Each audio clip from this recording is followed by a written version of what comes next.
My name is Andy Davis.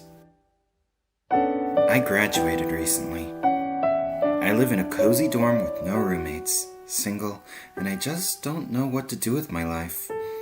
Do I follow in Mom's footsteps as a real estate agent? Or do I become a teacher like my father before me? Do I stay here in Arcadia Oaks? Or do I travel the world and see its sights? Do I marry into wealth and power? Or do I settle down with the woman of my dreams?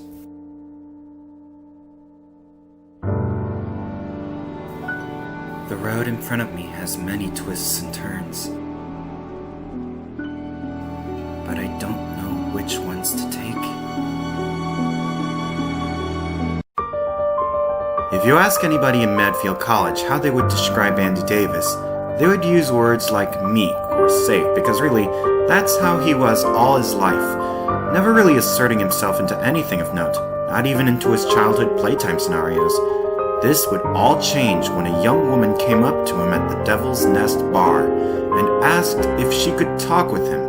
He asked the woman if she could tell him her name, and she answers, "Whatever you want, master." His friend Josh eggs him on, and after a night of passion to the tune of a punk rock rendition of Friend Like Me, Andy awakens to find the woman naked in his dorm and asking him what he wishes for.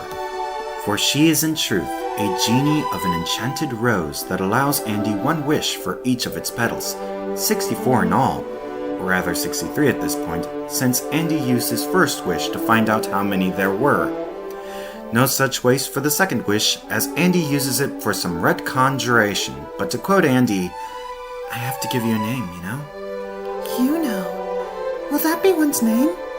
God, you really are otherworldly, like an isekai princess. Sekai? You know Sekai? Sekai, you know? Yeah, let's go with that. Miss Sekai Yuno. And with that, she proceeds to retcon herself a false history to install into the memories of the people she would have probably met over her life. Now a longtime companion to Andy, Sekai Yuno, or Yuno for short, has earned a reputation for being an impish jokester that doesn't take things seriously, but also has a good heart, and lives life to the fullest. Which makes it all the more surprising that her major at Medfield is in the field of law.